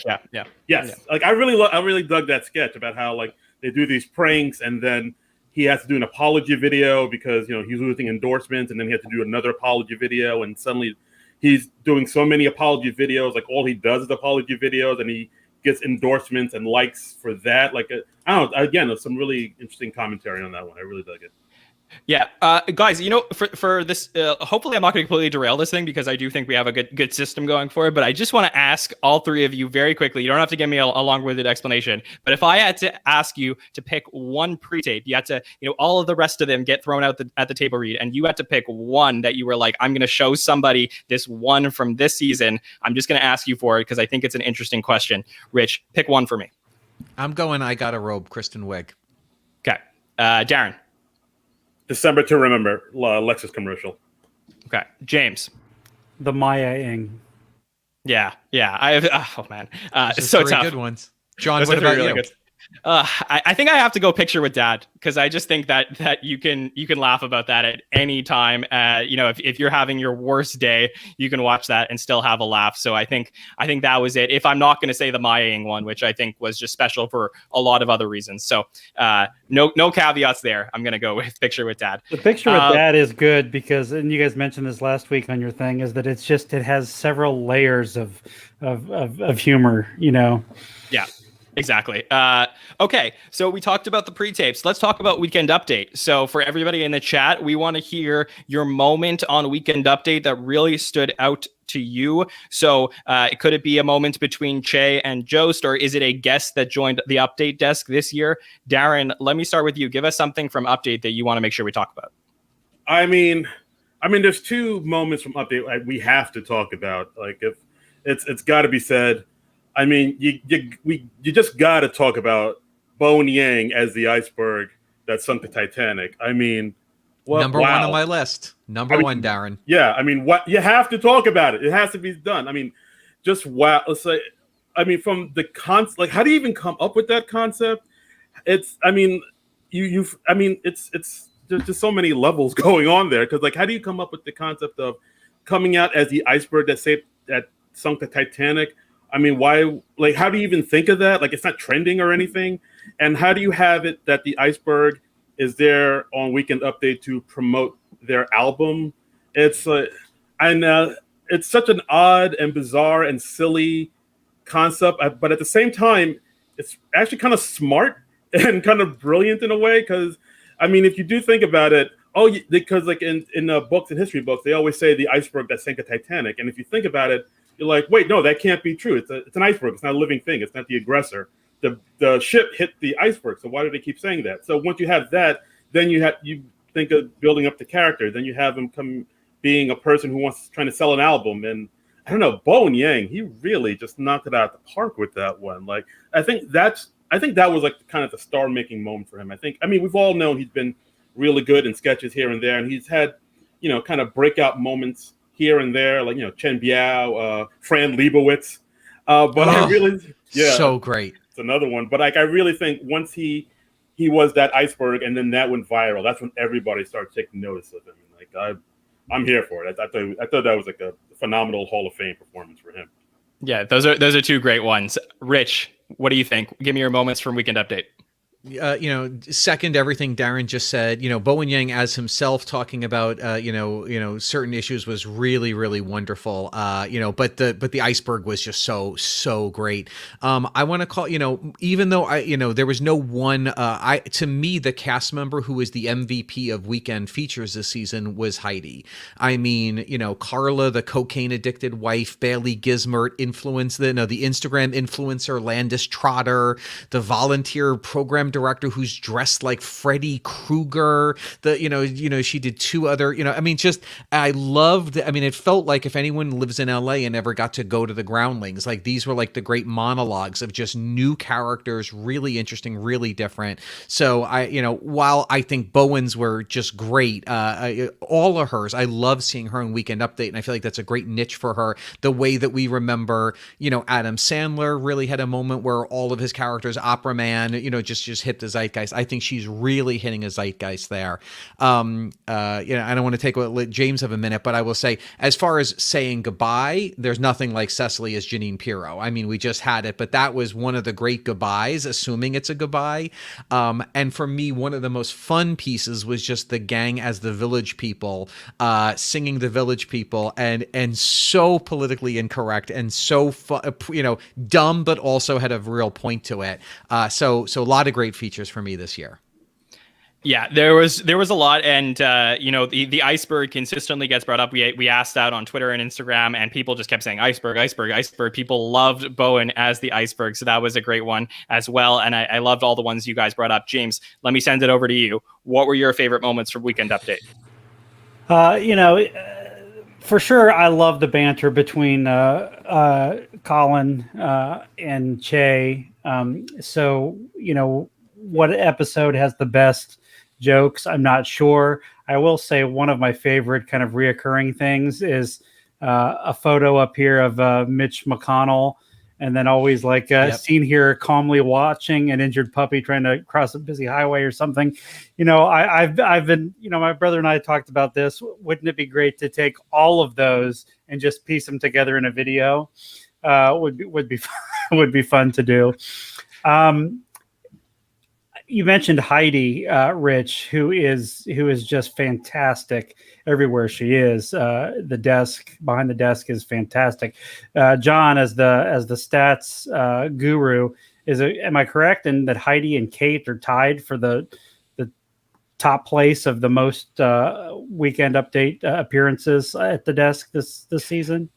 Yeah, I think that was earlier in the season. I do believe that Heidi was in more sketches and not as much update towards latter half of the season. But we're actually going to be talking about that next week with Mike when we do our By the Number show. So we'll get back to you guys about that. And this was planned just as a teaser, ladies and gentlemen. So threw the ball up. Yes, exactly. I will say I love the joke swap. How can you not mention that? You know, every time they do it, it elevates to a level that is just, how did they go that far? And I think that, John, you mentioned this last week with the panel that even Jost kind of gave Che a run for his money a little bit with some of the jokes. I always, again, this is maybe the 8th grader in me, love when Alex is doing the guy who just bought a boat because it's just so naughty, so bad, so dumb. And then I think that I want to take some time to just go, I loved Melissa's Dolly. I think she was on as herself, but was doing those Dolly impressions. And just got to say, for the person who I believe got cut from dress to air from the Weekend Update the most, it was one of the highlights for me, is seeing Melissa as that Dolly impression. Yeah, exactly. For me, guys, we obviously we touched on it, but the joke swap, if you want to hear us go crazy over the joke swap, listen to our episode from last week, because we absolutely love that. They keep getting crazier and crazier and crazier with it, and it is just so great. And then the twins, the new trend, Tim and Fred Williams, when they were doing we talked about meta moments from the season, when they played the SNL theme song and they were like, oh, this is pretty good. Like, I thought that was so great. That was amazing. And one other one we didn't bring up, guys, was Chris Red as Smokey Robinson, which was, I think, a little bit underrated. I had that on my list too. Yeah. I think that was a little bit underrated because for me, like, I'm a Jewish person. When I heard him say Chanukah on Cameo, and then Chris Red did it, I thought it was so great. It was such a great part of that Kristen Wiig episode. Darin, I'm sorry, do we get your picks for? And as Barack Obama. Yes. Oh, wow, that was a great one too. Darin, we got your picks though before, right? Just want to make sure. Yeah, but I'll throw in one more real quick one that I really like that I see in the chat room. Andrew Dishmuke's segment on the Keegan-Michael Key episode. I really like that because because he's like a new cast member. Not many people know much about him. He's kind of had a few moments here and there where people kind of see him and see what he can do, but nothing really stood out. I really thought on the Weekend Update segment he really stood out. We found him like endearing. People got a kind of chance to know him. People got to find out he's from Texas, and no one cared. Apparently, from the way he said, "Oh yeah, so I'm from Texas." Dead silence, and he was like, "Okay," and I don't know, just that alone, just like endeared me to the kid. I was like, all right, this kid's all right. And the way he got like a bigger applause break from the movie Brink than from the fact he's from Texas, and just like a lot of stuff. You could tell he's like really comfortable in his skin. He's had like a background in like stand-up comedy, I believe. And I don't know, like after that segment, I was like, I like this kid. Like you want to root for him. Like he's in your heart now. Yeah, for sure. And also, guys, what I would say is one of the great things about this season is that every single cast member got onto Weekend Update this season, which is not something that always happens. We were waiting for it, and then finally we got this Mukes on Update a couple episodes ago, and it was great that everyone got their time to shine. Maybe not everyone was amazing at it, but at least we got to see everybody out there, and especially our 3 new players each got one piece on Update, which was interesting as a way to evaluate their progress moving forward. We can always go back to the first time that they were on Update in season 46. So I think that was a nice touch for Update. James, were you going to jump in there? Yeah, I was just going to say, that's a really good point. And if I'm not mistaken, for the featured players, each one of them was on there one time, with Bowen being on there like 4 or 5, right? Like he was just, because I think Chloe was just on there once, right? Yeah, exactly. So, great. And obviously Bowen is carving out a place for himself on Weekend Update. So now we're going to talk about 10-to-1 sketches. So I know we spoke about general sketches and pre-tapes and stuff like that, but 10-to-1 has always been a special place in my heart. I come from the Will Forte School of Comedy. So for me, I always like to get a good laugh at the end of the evening. So Rich, was there a 10-to-1 that really stood out to you? There were a couple, and like you, I think there were a number of funny sketches, like the Don Pauly sketch from Bill Burr was a 10-1, but it was a very classic sketch. For me, the one that I just really enjoyed a lot was the chance encounter between Kate McKinnon and Nick Jonas. I thought that was such, because I thought it was going to be one of the classic, the two barflies, but it was just so wonderfully weird, and there was a cat involved, and it just was just a really great way, just a bizarre sketch that I feel like could only have been on at 12:50 at night. I really love that sketch. Okay, Darin, what's your pick for a favorite 10-1? Yeah, I would say the same thing. That what was it, post-COVID dating sketch? I mean, yeah, it was just like it was just like a right amount of bizarreness and just silliness that like I really enjoyed. Like I did think they were gonna go like the barfly route because it's Kate in the bar, so you think, oh, they're gonna do that gross barfly thing again, but they didn't. They went this other way where it's just kind of a lot of absurdity, almost like the job interview sketch a little bit. But it was all live, and it's just a lot of weirdness, a lot of Nick Jonas pulling kittens out of his jacket pocket. Of course, Guy Piano. That one line just floored me. Like my name is Guy Piano. I would say. For the whole season, I still think about that line from time to time. It just popped up in my head. It's like, oh, Guy Piano. Yeah, so I mean that I would say as far as 10-1 sketches go, that's my pick. Yeah, for sure. And by the way, guys, I know we're talking about the 10-1. We're moving off a weekend update, but there is something in my notes I just forgot to bring up. And if I don't say this on the air, I'm going to be upset with myself. But when the Village people said they were going to shave Ivanka's head, one of the funniest laughs of the season for me. Anyways, moving on back to 10-1. James, give us your 10-1 for the season. Yeah, I was going to say, how do you define 10-1? Because I've already used my vote for the Maying. That's fine. You can bring it up again. But no, truly the live 10-1. I was going to say the dating after lockdown is one as well. It is. You're right. We're talking about the same one from the Jonas episode, and the just some great one-liners, and it's the textbook example of the epitome of a late night almost 1 a.m. sketch. I loved it. Yeah, sorry, go ahead, Rich. Yeah, you go. No, as I say, one just to throw out, just thinking of Will Forte, because to me, I always think of 10-1, is the Ratatouille sketch from John Krasinski. That was so the Ratatouille is helping him have sex, and then there's a spider that's controlling Ratatouille, and so bizarre and still funny, and also that's what you want in the middle of the night, right before good night. So I like that a lot. Yeah, let me ask the panel, because I want to be clear. And again, it's my first season podcasting the show, but can a 10-1 be a pre-tape? Does it have to be a sketch? Because I'm curious what the chat thinks and what you guys think on the panel. Well, and I think that we all know when you say your favorite 10-1, we know by definition what that is. Though I will say that there was one person who messaged me after we brought it up on one of these podcasts, John.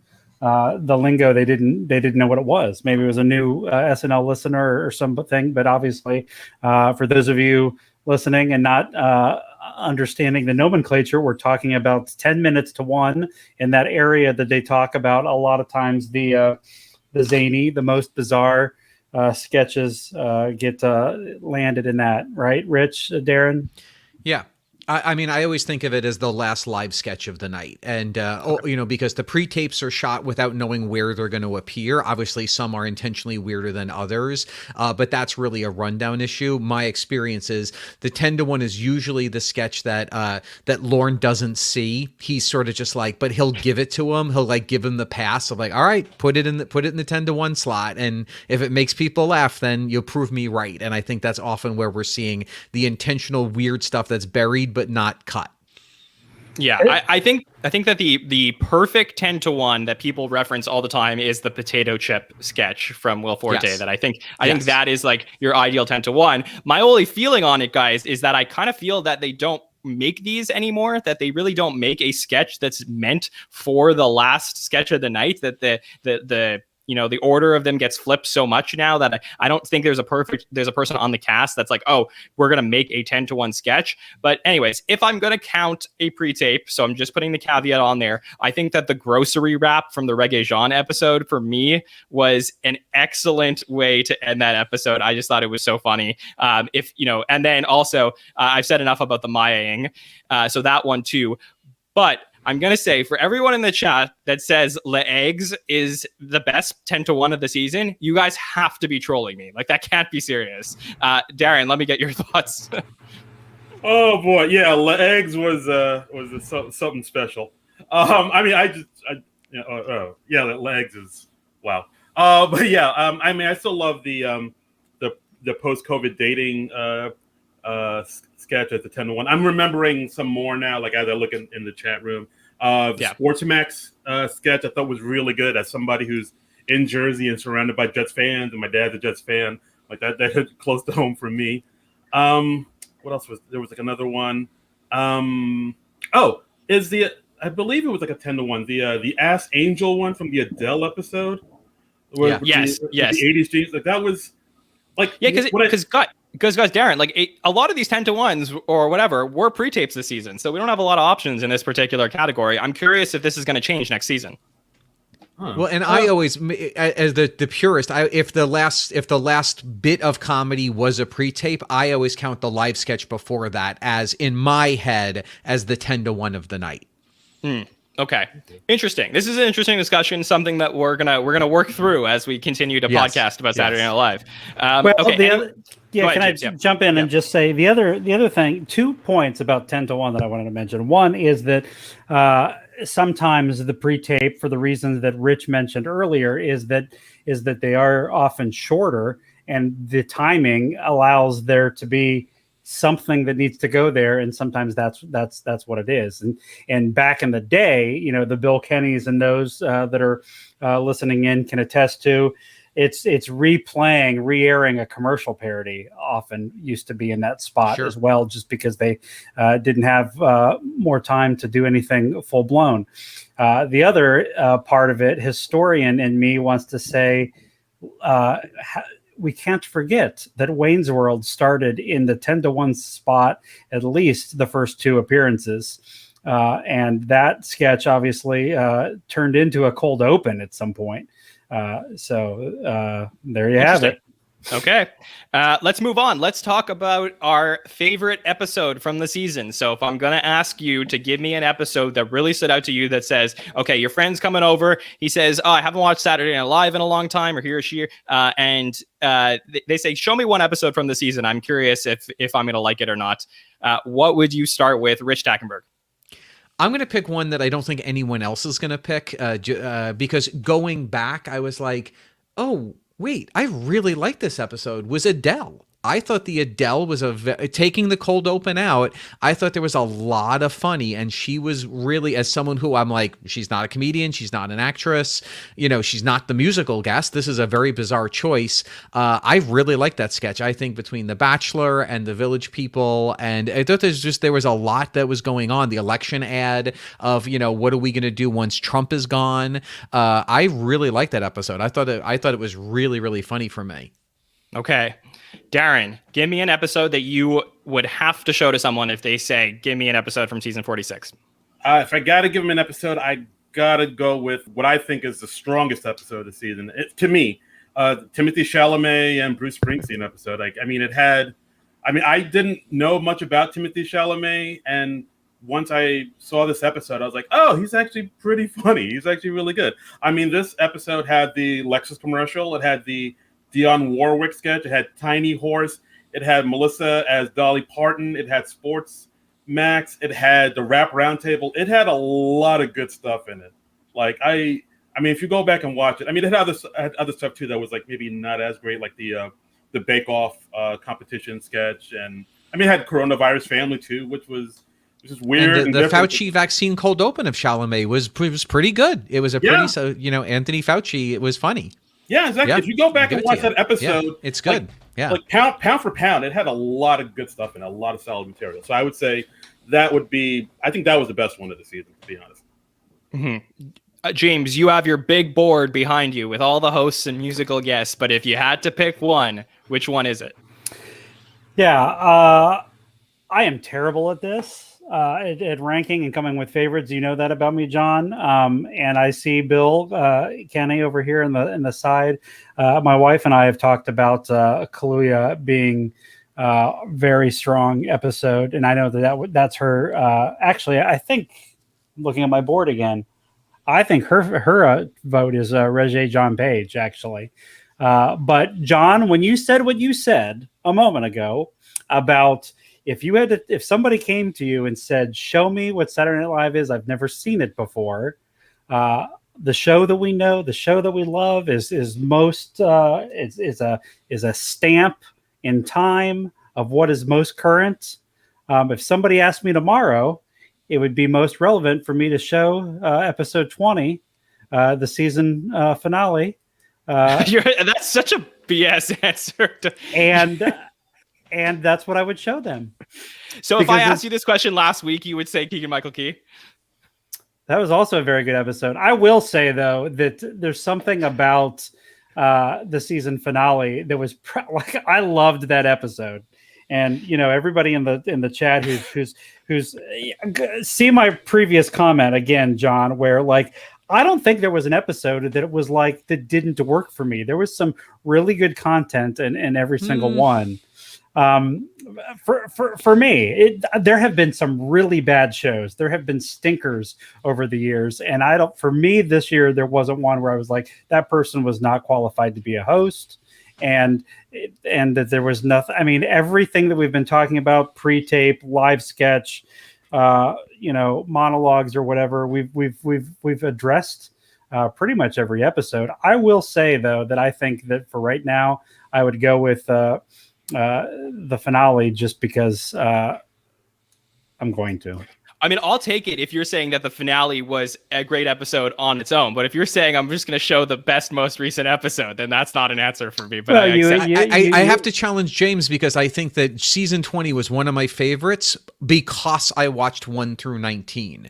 If you just said, watch this, and I'm watching the cold open, I'm like, okay, sure, whatever. If I'm watching Cecily Strong as Janine Pirro. You mean episode 20, just to clarify. I'm sorry, episode 20. I'm sorry. Yeah. Sorry, yes, okay. yeah. If I'm watching the cold open of episode 20 without having seen 1 through 19, to me it's just actors being self-indulgent. But having lived through the season with them, it brought me to tears and laughing out loud. So it's a good question. As a standalone, I think it's a hard one. Yeah, that's actually a really good point. But I mean, it also has the Janine Pirro throwing wine everywhere, and you've got the jokes, the Che, and I don't know, great. John. That is great. It's hard to pick. There are children. How do we pick our children? I will tell you, I suck at your favorite go. Okay, I accept it. So we'll take it as it is. Again, you heard my points. I'm going to fight for this rege-jean episode. I do think that you're talking about, what represents the moment in 2021. I know Bridgerton was super popular around Christmas, but Bridgerton was probably the most popular show of the year, unless somebody tells me something otherwise.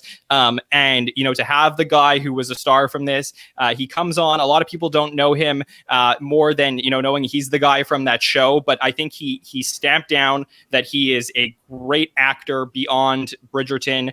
And for me, the sketches, the energy, everything about it, I loved it. So I can go on forever about this, but that's my pick. Anyone else have anything on their favorite episode from the season?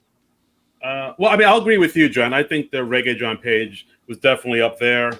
I think Daniel Kaluuya episode was a lot stronger than I thought it'd be, just because I know him as a dramatic actor, from Get Out and Widows and Black Panther. But I didn't know if he could do comedy. But then, I remember hearing him on the Mark Maron podcast before, and it's like, oh yeah, I did comedy, improv when I was a kid growing up. So I was like, oh, I guess he does have some comedy chops. And we saw it on the episode. He actually does. He's actually pretty funny, and he's pretty quick-witted when he said that line in the Proud Parent sketch, what this world needs now is more poets, like that. He had that right there. He was ready for it. And also I'll give a shout out to I really like the Dan Levy sketch. I thought that was really good too. I thought Dan Levy had some really good comedic timing and really good comedy chops too. like you can see like he could have been an SNL cast member at some point. He really impressed me. Okay. Great picks, guys. Now I'm going to ask you to give me, I won't say your favorite, James, but I'll say if there was a host that, came on this season and you said, wow, this person could be a 5-timer. Don't give me Kristen Wiig for that reason because she almost is. But, give me a host that you saw that you were really impressed with this season that you're like, oh, we got to have this person back. Darin, can I start with you? Yes, you can. Sorry, I was looking at my notes. I mean, if there's one there was a lot of people that like really impressed me, but I mean, if there's one person that's, I think off the top of my head, I gotta go with Keegan-Michael Key. Like he comes from that background. He knows, he's like so comfortable in his own skin. He just was able to elevate a lot of the material he had. I mean, just saying, the way he just says, "You are more than welcome to leave" in the Muppet sketch. Like, it's not a funny line, but the way he says it with the lisp and his high voice, he makes it funny just like doing that. Like, I definitely want to see him come back. I'd like to see Dan Levy come back. And, Chalamet and Kaluuya too. But, like, definitely Keegan-Michael Key. I really want him to come back and really see him wreck shop again. Yeah, such a natural. James, give me your person that could be a potential 5-timer coming up. I don't know that they would be a 5-timer, but I would really like to see Bill Burr again. Okay. You want to elaborate? I think that part of this maybe, I mean, I know that I mentioned the monologue and how, he crossed the line, and I was like, good for him and good for us and good for SNL for allowing it. But also there was I can't remember now where I caught it, if it was a video or if it was a podcast, but he did some reflection after he hosted about how much fun he had. He was like a kid in a candy store, just talking about the experience and the entire week. And I just, and again, there were other hosts that, just talk about how it was a dream come true to be there and be hosting. I just think that the way he presented himself and the monologue was good, that probably if he's back there again, he's certainly going to make me laugh, I believe. But I also stand by everything that Darin said, because again, I think we had a great slate of new hosts that just really fared very, very well. And somebody put in the chat, who was it? Bill Kenny again, I guess. Regina King. I would like to see her host again as well, because I didn't think that episode gave her. I did not enjoy that one as much, but I don't think that was because of her. Okay. Well, I think we had 13 first-time hosts this season, which is a lot. That's a lot, compared to some other years. Rich, give us your pick. Taking the alumni out, because I don't think that's fair. I mean, clearly I would also pick Keegan-Michael Key, although we knew he had the chops for this, so it's almost an unfair. But I mean, I would love to see him back next season. I think that he having done it once, the second one would be amazing. But I think the person who was the most pleasant surprise, I got to go Elon Musk, right? I mean, No, I'm totally kidding. I think the person that, for me, not being knowing who he is but not necessarily being a huge fan, was Timothée Chalamet. I thought that he was just, when I look back at the guests and go, taking out the alumni, whose performances added to sketches. They made the sketches better by their particular performances. I think Timothée Chalamet is really one of the few that I can really say. Issa Rae, I would say as well a little bit, that I think actually added to. Keegan, I mean, clearly. I mean, that was a whole other thing. But I also do want to shout out, because I don't want him to get lost in the wrap-up, was Mulaney. I mean, I still think Mulaney is a great host, great monologue, even though, the musical number was, was probably the weakest of the 3 or 4 that they've done now. I still think it was a tremendous sketch and super fun. Great 10-to-1 sketch. So even though that episode I don't think stands out for any of us, he's still someone who I just really like. Yeah, and I'll also say, given what's come out since then, it's obviously happy that Mulaney is getting some help and stuff like that. I don't know what was happening during that particular episode, but clearly he's put out amazing quality work in the past. So I would love to see Mulaney host again when the time is right for something like that. So I agree with what people said in the chat, grading on a little bit of a curve for that episode. Yeah. Okay, so let's close the book on season 46 and look ahead to 47. This is always an exciting thing to do. So in the chat, put your comments as well for things you are excited about for next year. I'm going to go around. I'll ask you to give us final word on 46 and what you're looking forward to in 47. We're going to be covering 47 all the way through, so you guys will all have plenty of time to talk about it. But just give us the overall things you're looking forward to. So Rich, start with you.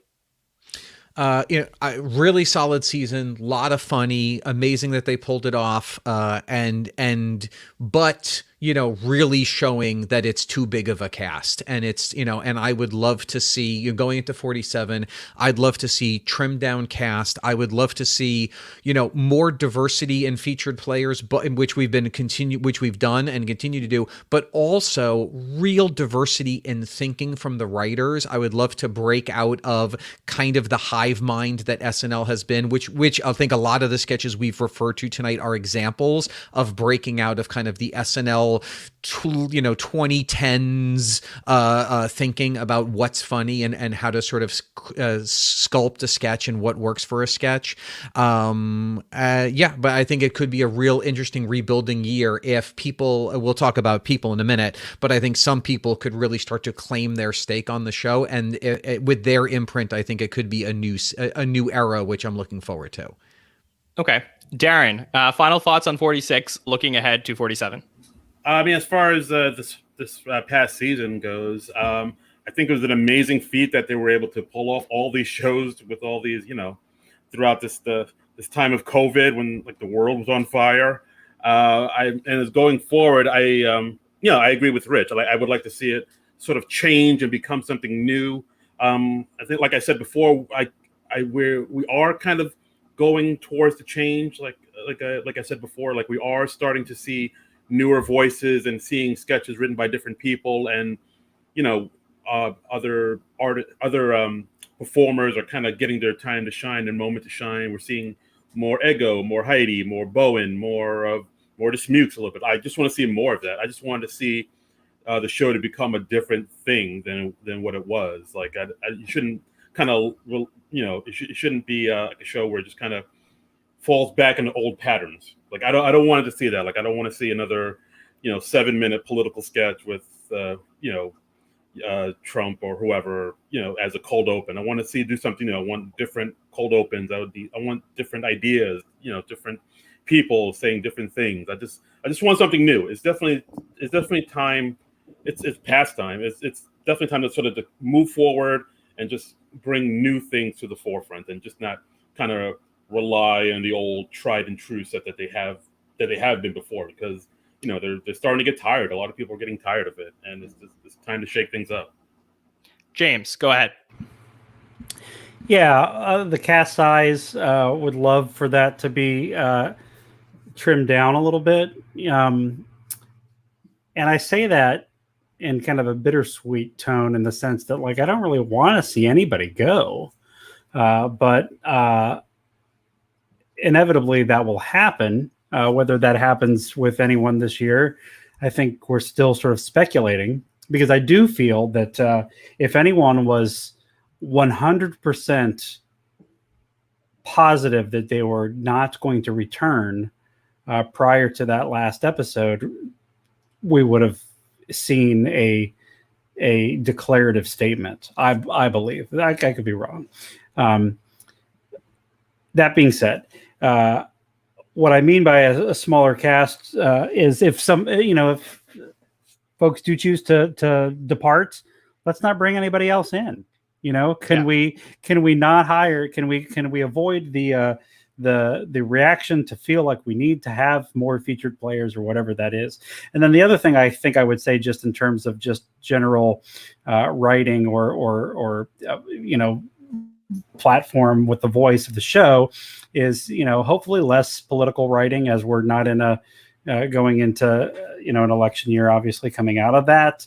And something about what Rich said earlier about just the Groundlings and some of these other sketch troupes even made me think, can we get more back to kind of a sketch show-esque feeling, with some of the more like the live sketches that we mentioned earlier today that we really enjoyed, observational humor, characters that are, enjoyable, whatever that means, and just really make that be a focus, if that makes sense, in addition to the next iteration of pre-tapes as well. But to just say season 47, doesn't that seem weird? Yeah, it's really crazy. And guys, I totally hear what you're saying about cast size. I mean, for me, there's so much talent in the younger players in the cast. That's the thing that I absolutely loved seeing from season 46. My big takeaway, there are moments from Chris and Heidi, Chloe, Ego, Bowen, even Dismukes in his first season. There are these people who I really want to see shine. And I know that the natural thinking of the fan base is, okay, well, Kate and Keenan and Beck and Cecily and Alex and Mike, maybe it's their time. But what I will say is I think we have to rethink about the way we think about Saturday Night Live. I know if you're here and you're listening to a podcast for 2 hours about SNL, you are thinking, oh, I love the way things used to be. But I'm just going to say one more time, I don't know we're going to get a smaller cast. So if we end up having 18 to 20 people next season, we have to go into it and be prepared for that and say, okay, there are 18 to 20 people. This is the way SNL is from now on. How are these people going to find ways to stand out? And I think that's the thing that I'm going to be watching for moving forward, is just accepting SNL for the way it is now and trying to make the best show possible in 2021. But what I will say, just before you jump in, Rich, is how great is it that we have SNL? The year has been really hard for everybody, and just I'm so happy that I get to talk about this with all of you and all of you in the chat. So, Rich, feel free to jump in on that comment, but I just really wanted to say of my overall thoughts on 46, I'm very thankful that we had it. Well, I don't want to poop on the last thought, but I'll come back around again. But to your point, one thing, SNL for as long as I've been watching it for many years up until recently was famous for this person did not get asked back. They wanted to come back, but the decision was made, and there's only one person who makes that call, that this person was not, and that's really kind of been less so. And I will say I do think of this like a sports team.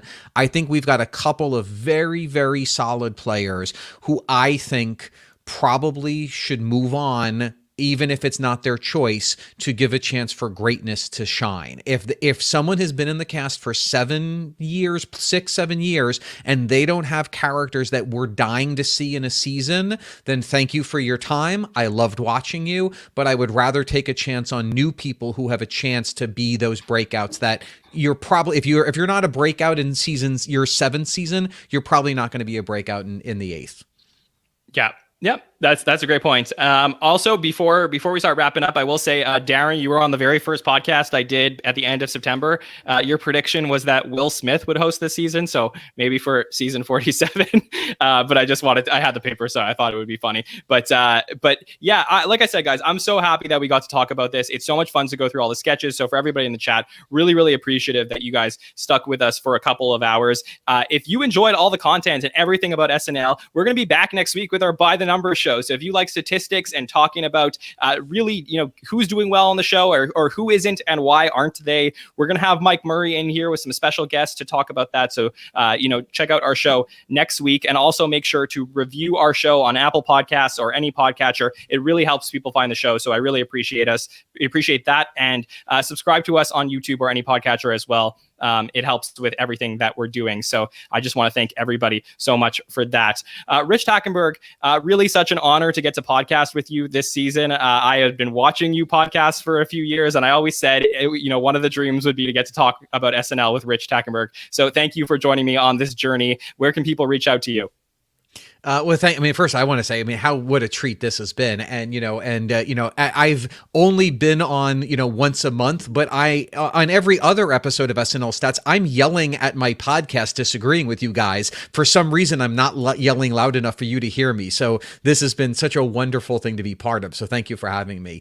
I'm on Rich Tack at Twitter. If you want to say hi, I'm not really that big on social these days. When the world opens up, hopefully, first-person storytelling will come back, but we'll probably be well into season 47 by the time that happens. Yeah, and we can't wait to hear your thoughts in season 47. So looking forward to that, Rich. Darin, thank you so much for joining us. Like I said, I put out the call at the beginning of the season and you came running over to our show, even though you have your own excellent podcast where you cannot pronounce Canada. I appreciate you joining us, and I apologize to your co-host Jon Trumbull that I had to be a different John that was stealing you away this season. Oh boy, the Johns in my life. That's just no worries, man. I apologize to the people of Canada for butchering your name. So I also have a podcast called SNL Nerd that I do with my buddy Jon Trumbull. We're on the Non-Productive Network, so you can listen to us at non-productive.com. or wherever you listen to podcasts. We're all over the platforms. And if you want to follow us on Twitter, it's at SNL Nerds Show. We basically just break down the latest episodes of SNL. And when SNL goes dark, we do something else. We talk about SNL-related movie, SNL-related TV show. We're starting to do more and more interviews with people. We did an interview with Hugh Fink, a former SNL writer. That'll be out. That's out on our Patreon. It'll be out later this week. And very cool. Yeah. So we're gonna try to do more and more interviews with people, and just spread our wings and fly and see what happens. So yeah, please listen to our podcast. And if you want to follow me on Twitter and Instagram, I'm at Darin Credible. That's Darin Credible. And reach out to me and say hi. Yeah, and you also spoke to the great Dennis Perkins, who was on your postseason recap as well. So really great to hear from Dennis. He joined our show in the fall, and he is just an excellent part of the SNL community. So really wonderful that you guys, great get for your final show of season 46. Yeah, shout out to Dennis. Yeah. James, I have to say, I know that you are such a huge fan of SNL, one of the biggest SNL fans in the world, and you were a little bit hesitant to come on the podcast at first, but then we got it out of you, and I'm so happy to get your thoughts about Saturday Night Live. I know you were just on another podcast interviewing some former writers as well, so tell everybody about that and where they can reach out to you. Was on a podcast here recently with Ian from English. Ian Talks Comedy. We spoke to who did we speak to? John, you listened to it. Steve Corin, you spoke to. Cool. David Mandel and Lou Morton, right? Yeah. Wow. Those were the three. It was a really good conversation. I was just quizzing you. Sorry, you want to check if I listened? Yeah, no. I know you did. But yeah, I appreciate you. This has been so much fun. Though I am on Instagram and Twitter and Facebook. Truly, John has it all here on the channel. We should do like they do at the end of the musical guests. And I don't know if this would work, but want to hear more? Just tell Siri, play SNL Stats on Apple Music. See what happens. I don't know. That should work. We are everywhere. So like I said, follow us at SNL Stats on any platform or find us on any podcatcher. We really appreciate it. So like I said, for everyone who was in the chat tonight, I don't want to mention all you by name because I don't want to forget anybody, but you know that I know who you are and I really appreciate getting to interact with you. So just want to say thank you so much. Hope you get to join us next week for our By the Numbers show and we'll see you soon. Have a great one, everybody. Bye.